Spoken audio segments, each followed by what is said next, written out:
valable même pour, peut-être pas pour du 16-8, parce que bon, il y a quand même 2 voire 3 repas dans le 16-8, et si on fait une collation et tout. Mais là, le fait que tu fasses qu'un seul repas dans la journée, vraiment, c'est ultra important que ce repas, ça soit quelque chose que tu apprécies, tu vois, qui te frustre absolument pas. Si tu manges cétogène, tu peux, voilà, bien sûr, te faire plaisir énormément. Donc, n'hésite pas, limite, à te faire plusieurs plats, hein. Moi, je vois, si je fais, voilà, je fais un homard keto, je vais prendre une belle salade en entrée. Je vais me faire une viande ou un poisson bien gras avec un accompagnement de légumes, tu vois, avec bien au beurre, etc. Et je peux même me faire derrière, je sais pas, une omelette avec dedans du cheddar ou du fromage, enfin, tu vois, n'importe quel fromage, peu importe. N'hésite pas vraiment à faire limite plusieurs plats, quoi.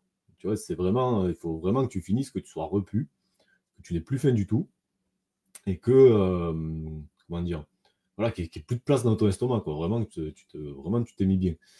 Pourquoi c'est important? Parce que si tu te retrouves, entre guillemets, frustré par ton repas, par ton seul repas de la journée, le lendemain, ça risque d'être un petit peu compliqué, surtout au début.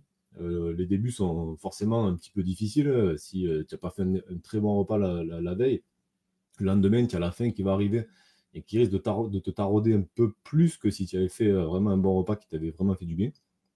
Donc vraiment, voilà, ça c'est à mon sens, un des trucs les plus importants, c'est que il faut absolument que, tu manges des trucs qui te font plaisir, et la clé pour ça, c'est la préparation. Comme d'habitude, ça j'en parle très souvent.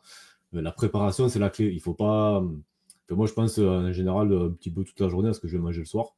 Donc en fait, j'arrive le soir, je sais déjà, ce que je vais manger, donc je suis déjà prêt, voilà, j'ai déjà en tête tout ce que je veux faire et tout, donc ça c'est bon.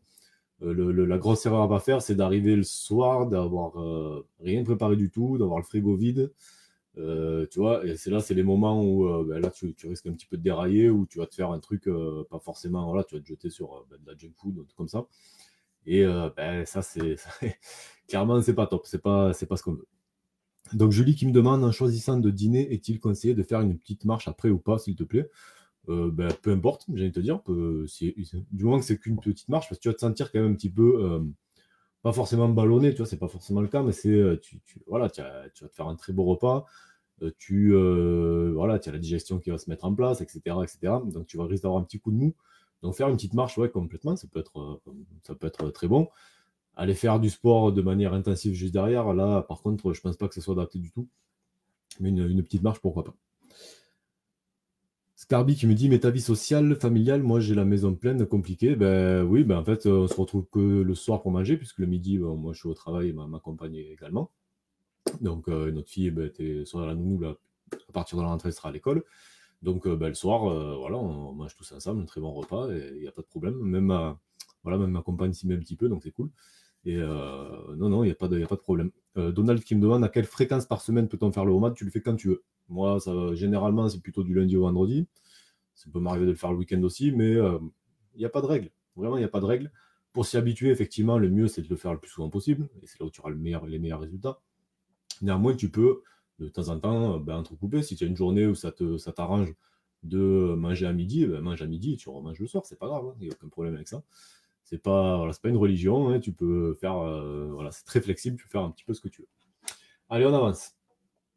Troisième conseil, c'est d'éviter à tout prix les réactions négatives ou influences négatives. Qu'est-ce que j'entends par là? Et j'en avais déjà parlé d'ailleurs lors d'un live sur le jeûne intermittent. C'est, enfin voilà, quand tu pratiques ce genre de jeûne, alors quand tu fais du 16-8, encore ça va, les gens, tu peux un petit peu les esquiver ou leur dire que tu déjeunes pas, simplement que tu fais juste un repas le midi, un repas à 8 heures, ça passe. Quand tu fais qu'un seul repas par jour, selon avec qui tu en parles, ça peut avoir les gens peuvent avoir des réactions un petit peu bizarres, parce que ben, c'est sûr que c'est pas le truc le plus commun qu'on puisse voir, hein. C'est sûr qu'à la télé et tout, tu n'entends quasiment jamais parler. Et ben, tu peux avoir des réactions un petit peu épidermiques ou négatives des gens qui vont te dire, mais non, mais tu vas avoir des carences, mais tu vas te sentir mal toute la journée, tu vas tu vas faire de l'hypoglycémie, enfin, tu peux pas, surtout ne fais pas de sport alors que tu as pas mangé de la journée. Enfin, bref, tout un tas de fausses croyances, hein, vraiment. Alors que concrètement, hein, je te le dis, si tu n'as jamais testé le homard, quand tu ne manges pas de la journée, alors certes, il y a des moments où tu as faim, mais ça se passe, enfin, voilà, ça se surpasse assez facilement. Mais concrètement, tu es plein d'énergie, plein de focus. Donc, tu arrives à vraiment te concentrer d'une manière assez impressionnante. Moi, ça me donne une productivité toute la journée, c'est assez hallucinant. Tu peux pratiquer du sport en ayant le ventre vide. Ça peut te faire un petit peu bizarre au début, c'est clair. Avec le temps, en fait, tu vas te rendre compte ben, que ça passe super bien. Et en plus, tu as l'hormone de croissance qui est montée au maximum quoi, pendant ta journée de jeûne. Donc, ben, autant te dire que la séance de sport, elle va être ultra, ultra rentable, quoi. Ça, c'est clair. Elias qui me demande, OMAD doit forcément être associé à un repas cétogène ou low carb. Est-ce suffisant? Alors oui, tu peux, c'est pas obligatoirement de le faire avec une alimentation cétogène. C'est clairement le truc le plus efficace qui est, voilà, en couplant les deux. Maintenant, juste avec une alimentation low carb, d'ailleurs, moi je le conseille.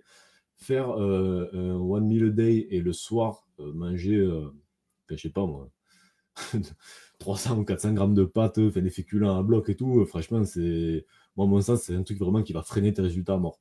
Si tu veux vraiment en tirer tous les bénéfices, voilà, essaye au moins d'être en low carb, voilà, libéral, autour de 100-150 grammes maximum de glucides lors de ton repas. Après, évidemment, plus tu vas baisser ta consommation de glucides, plus ça va être efficace. Ça, c'est clair et net.